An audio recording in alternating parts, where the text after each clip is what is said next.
मेरा अपनी जन्मभूमि भारत माता और भारत की वीरांगनाओं को शत शत नमन।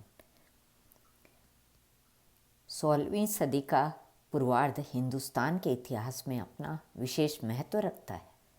पठानों और मुगलों ने पूरे देश पर अपनी प्रभुता स्थापित करनी चाहिए थी।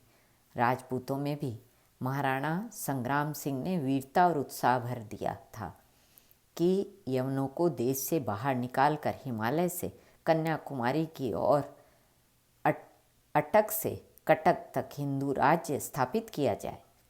शेरशाह बादशाह बनने का सपना देख रहा था। हुमायूं बाबर की वीरता और सम्मान अक्षुण्ण बनाए रखने के लिए यत्नशील था। मेवाड़ कुल सूर्य का राणा संग्राम सिंह की मृत्यु के बाद चित्तौड़ की गद्दी पर उसका पुत्र विक्रमादित्य बैठा, जो विलासप्रिय और कायर था।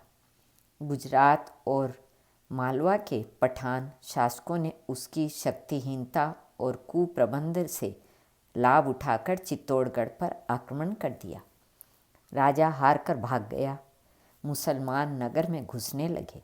राजपूती स्त्रियों ने जौहर करने की प्रतिज्ञा की। विपत्ति में राजपूती स्त्रियां अग्नि में आत्मसमर्पण करती हैं, इसे जौहर कहते हैं। इस प्रथा ने समय समय पर हिंदुत्व और प्रधानतया क्षत्रिय तत्व की रक्षा की है। विक्रमादित्य की राजरानी जवाहर बाई ने राजपूतानियों से ललकार कर कहा, जौहर करने से नारी धर्म का पालन अवश्य होगा, लेकिन देश रक्षा नहीं हो सकती।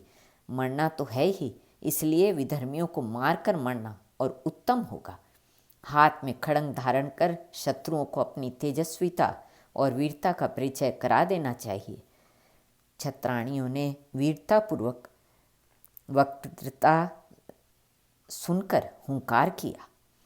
उनके गगनभेदी सिंहनाद ने यवनों के कलेजे दहला दिए। अस्त्र शस्त्रों से सुसज्जित हो अगणित वीरांगनाएं घोड़ों पर चढ़कर महल से बाहर निकल पड़ी। आगे आगे राजपत्नी जवाहर बाई थी। इन स्त्रियों ने पठानों से जमकर युद्ध किया। खून की नदी बहने लगी। आतताई और विधर्मियों के छक्के छूट गए।